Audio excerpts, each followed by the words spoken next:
Hey everybody, and welcome back to another Weather with Sim forecast. And in today's forecast, we are going to be talking about a multi-day severe weather outbreak that's going to be coming to the United States over the next couple of days. And this is going to bring a lot of impacts, as not only are we expecting the potential for widespread significant severe weather across much of the central and eastern United States, but I also think this will come with a lot of other impacts, like those damaging winds that aren't produced by thunderstorms, which could gust between 50 to 60 miles per hour across the plains, Midwest, Ohio Valley, and perhaps some areas in the deep south. And that may also lead to a little bit of blizzard conditions up in the northern plains, with thankfully the chances of blizzard conditions have been going down on the malls, but we'll still need to keep an eye on it very closely, as some snowfall is still expected on the backside of that system. And then we will also be seeing the potential for widespread rainfall amounts of 2 to 4 inches, including those areas that got hit by Helene. So that will be another thing to keep an eye on. And the last thing we also need to watch for is going to be the potential for all hazards in play. Even though we are expecting the potential for significant severe weather, I think we will be seeing all hazards from damaging winds, large hail, and even tornadoes around, which we will go over in today's forecast. Let's first start out by going over the severe weather threat as we get into Friday, because this is looking like our most concerning day so far. As we get into Friday, we do have a large enhanced risk that has not only extended farther to the north, but has also shifted more to the east as well, indicating chances for damaging winds, large hail, and even tornadoes. This includes areas in northwest Alabama, northern Mississippi, eastern Arkansas, pretty good portion there of eastern Missouri, into central and southern Illinois, western parts of Indiana, western Kentucky, and as well as western and parts of central Tennessee will all be at risk for damaging winds, large hail, and perhaps even a few strong tornadoes as we get into Friday, and that even looks to continue into Friday night and into Saturday morning. So this will be something to really watch for, as the Storm Prediction Center even has a hatched risk with this, which means whatever hazards we see will more than likely have a hatched risk with it, indicating chances for winds up to hurricane force. It could indicate hail as large as 2 inches in diameter or greater, or it could even indicate a chance for a few strong tornadoes. We'll just have to see what happens, but we at least know that one of the threats that get issued, which will more than likely be tomorrow, as this will be considered day 2 as we get into tomorrow, will more than likely have a hatched risk with it. So we will need to be watching this area very closely over the next day or two, as I do think Friday is going to be a pretty big day, and all that storm activity even looks to continue even as we get into Saturday, where we still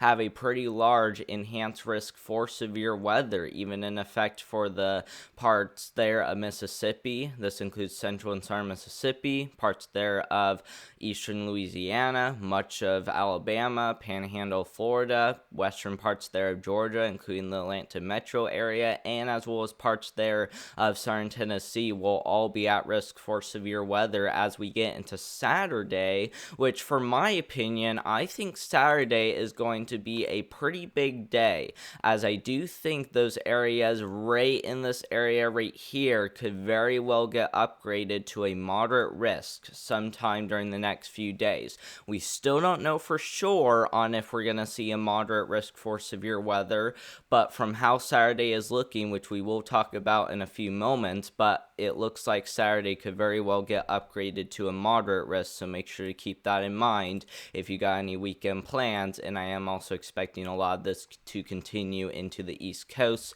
and as well as the I-95 corridor as we get into Sunday, which doesn't look to be as significant as what we're going to see Friday and Saturday, but I still do think we could be seeing some severe weather, so make sure you're paying attention if you do live across the I-95 corridor. Let's now go ahead and talk about why we are seeing severe storms, starting off by looking at what the European model is showing, which it is showing a pretty large area of energy surging on in from the Gulf, with Cape values between 1,000 to 2,000 joules per kilogram, even getting as far north as the Midwest. And the latest from the European model even shows higher amounts of energy lingering around compared to what was shown yesterday, which is really concerning. And same with moisture, even showing a lot more moisture than what it was showing during the last couple of days, which does bring the concern for a longer lasting line of thunderstorms, which would more than likely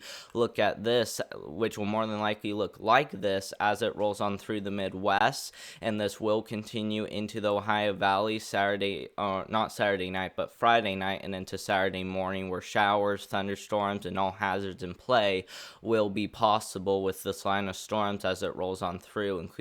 including the potential for significant damaging winds. But once it passes Indianapolis, Nashville, Tennessee, and all those other areas, this will more than likely weaken as we get into the middle of Saturday. And then our next big severe weather threat will start down here in the deep south as we get into the afternoon and evening hours on Saturday, where we could potentially be seeing long EF2 tornadoes, given the fact that we may see an upgrade to a moderate risk. But once again, that still remains very uncertain. But the least I can say, though, is that I do think this will get upgraded, so we will need to be watching it very closely. If we compare that to what the GFS model shows, GFS model is actually a little weaker on the energy, especially if you look at it right around the morning hours on Saturday, where it does show a lot weaker energy compared to the European model. But it does once again bring a lot more energy into Kentucky, Tennessee, Alabama,